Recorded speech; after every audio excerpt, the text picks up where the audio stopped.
एक भी शब्द उन्होंने इस देश के सेना की वीरता पर, पराक्रम पर, उनके अदम्य साहस पर एक बार घटना आज का है।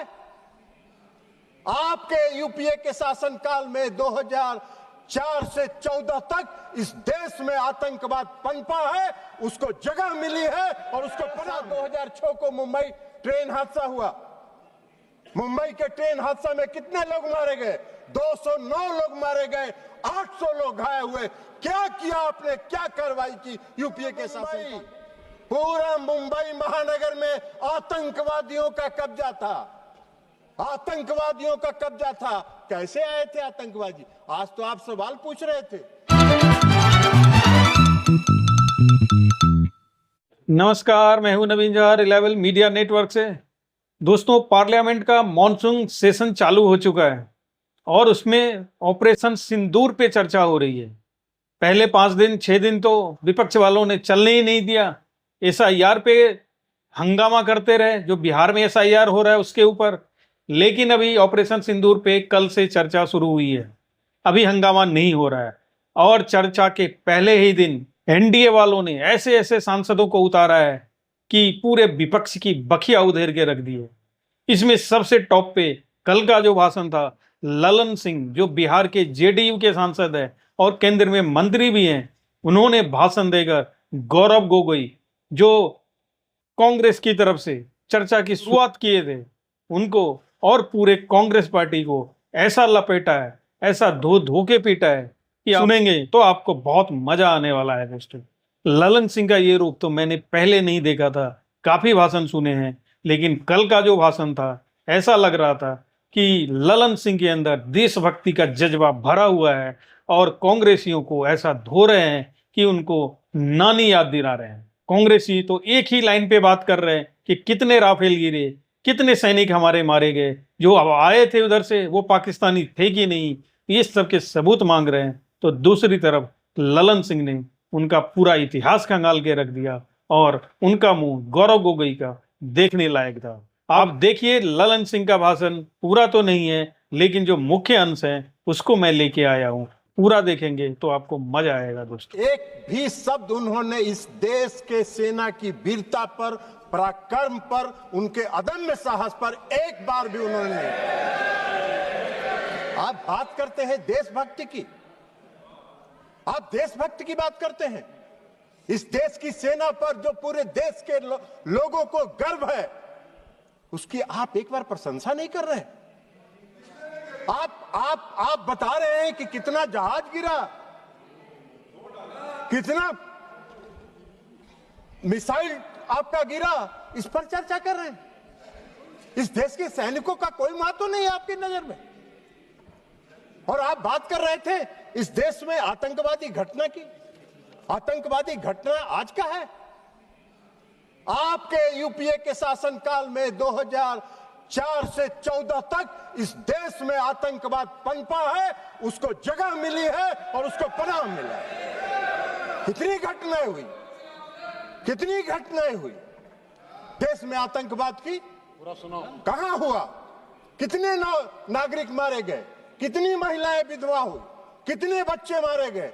कभी आपने सोचा, कभी आपने देखा? मैं भी उस समय सदन का सदस्य था जब यूपीए की सरकार बैठती थी सत्ता पक्ष में। मैं उस समय सदन का सदस्य था और मैंने देखा है, चर्चा हुई है। आप क्या करते थे? आप क्या करते थे 2004 से 14 तक में? यूपीए के शासन काल में जो आतंकवादी घटनाएं हुई, उस समय 615 लोग मारे गए, 615 लोग इस देश के मारे गए।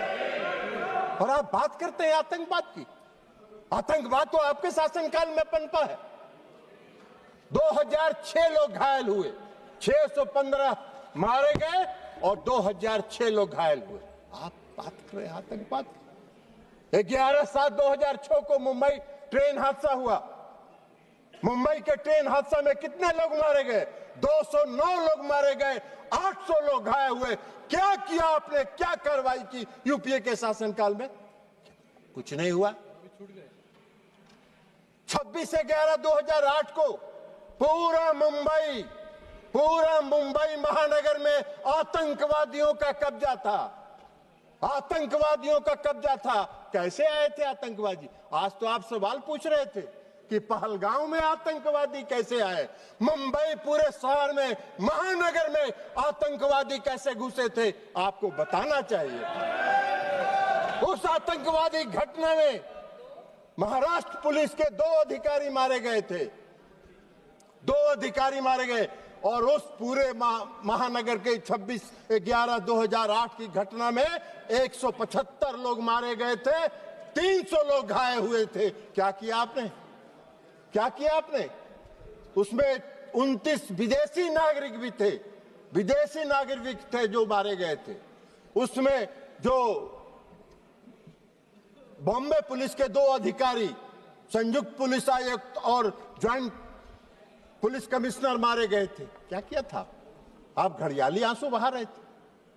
सदन में चर्चा किया आपने, और सदन में चर्चा करके घड़ियाली आंसू बहा के और उस समय के गृह मंत्री को विदा करके नए गृह मंत्री को बैठा दिया, मुख्यमंत्री को विदा कर दिए, और आतंकवाद को पूरे देश में पनपने के लिए आपने जगह देने का काम किया। यही तो काम कर रहे थे आप। आतंकवादी की बात कर रहे हैं।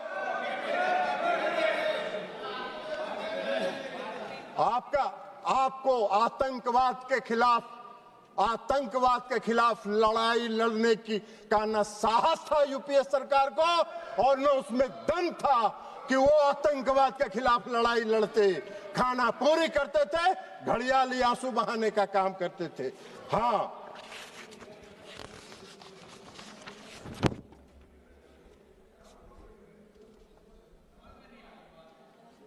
और उसको भी बता दें कि उस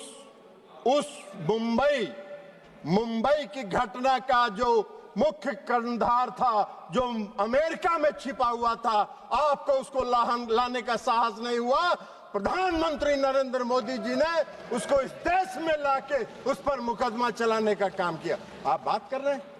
हाँ, जरूर है। आज जरूर है कि इस देश में भारत ने पहली बार आतंकवाद के खिलाफ लड़ने का जो संकल्प लिया और जो संकल्प दिखाया, वो 2016 में शुरू हुआ, जब इस देश के प्रधानमंत्री ने कहा कि हम अपने देश की धरती पर आतंकवाद को पनपने नहीं देंगे, निर्णायक लड़ाएंगे और आतंकवादियों को घुस के उसके घर में मारने का काम करेंगे। यह संकल्प प्रधानमंत्री नरेंद्र मोदी जी ने दिखाया। 2016 में उरी की घटना हुई,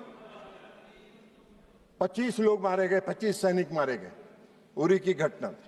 और 25 सैनिक मारने के बाद देश के प्रधानमंत्री ने निर्णायक लड़ाई लड़ते हुए सर्जिकल स्ट्राइक किया और पाकिस्तान की सीमा में घुसकर पाक आतंकवादियों को समाप्त करने का काम किया।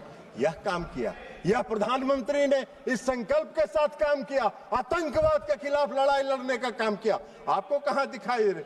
आतंकवादी प्रशिक्षण केंद्र समाप्त हुए सर्जिकल स्ट्राइक में, सैकड़ों आतंकवादी मारे गए, और फिर दोबारा आतंकवादियों ने साहस किया। फरवरी में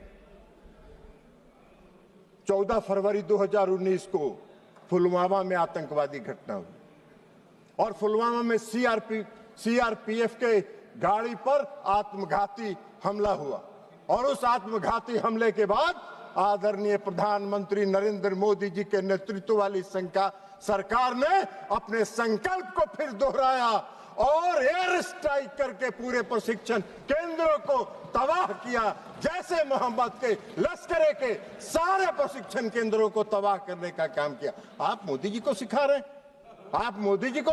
हैं आतंकवाद के खिलाफ लड़ाई लड़ने का। आप तो आतंकवाद के खिलाफ क्या लड़ाई लड़े थे? इतना दिन देश में शासन किए, आजादी के बाद से तो सबसे ज्यादा शासन आप ही लोगों ने किया है। तो आपको बताना चाहिए था कि हमने ये काम किया था। आप तो कुछ किए नहीं, तो 0 सन्नाटा है। तो 0 सन्नाटा में क्या कहिएगा? तो खोज रहे हैं, अभी बोल रहे थे पहलगांव में आतंकवादी किन उद्देश्यों के साथ आया, उसका भी व्याख्यान आप ही कर रहे थे कि इन उद्देश्यों के साथ पहलगाम में आतंकवादी घुसे थे।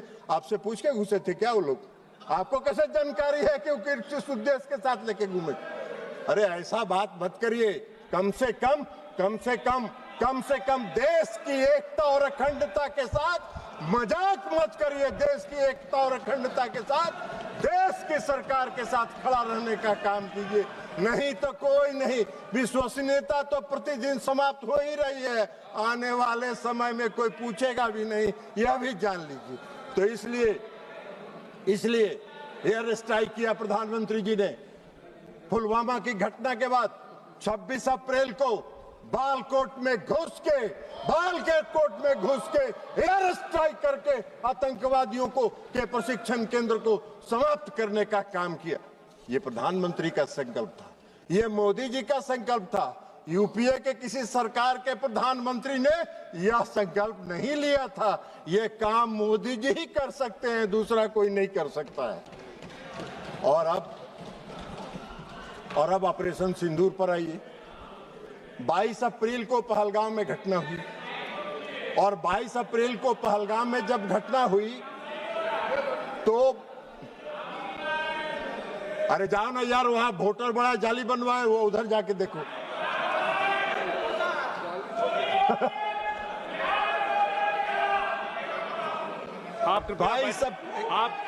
आप कृपया बैठे बैठे मत बात करिए, उनको बोलने दीजिए।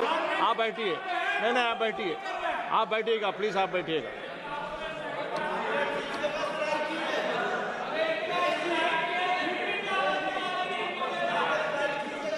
हाँ, उनको होए नस पकड़ा गया है, असली नस पकड़ा गया। इलाज भी, और अगर देखिए आपको एक चीज बता देते हैं, अगर असली बीमारी पकड़ा जाता है तो उसका इलाज भी परफेक्ट होता है। डायग्नोसिस अगर सही हुआ तो ट्रीटमेंट, डायग्नोसिस सही हुआ तो ट्रीटमेंट भी पक्का होगा। आपकी बीमारी समाप्त हो जाएगी, चिंता मत करिए। आप बैठिएगा। आप नहीं, जब भी बोलेंगे, आप जब मौका देंगे तभी बोलेंगे। और सभापति महोदय, प्लीज एड्रेस द चेयर। सभापति महोदय, 22 अप्रैल को पहलगांव में घटना हुई। हमारे पूरे देश के पर्यटक वहां गए थे, घूमने गए थे, परिवार के साथ गए थे, छुट्टियां मना रहे थे, और आतंकवादियों ने हमला किया। 26 लोग मारे गए। हमारे देश के प्रधानमंत्री जी की उनकी आत्मा जो इस देश में बसती है, इसको महसूस करना चाहिए। वो यात्रा स्थगित करके, विदेश की यात्रा स्थगित करके देश में तत्काल वापस आने का काम उन्होंने किया। और इसलिए कि उनको दर्द था इस बात का। सुन लीजिए ना यार, बैठिए ना, प्रवचन मत दो ना यार, तमाशा कर रहे हो।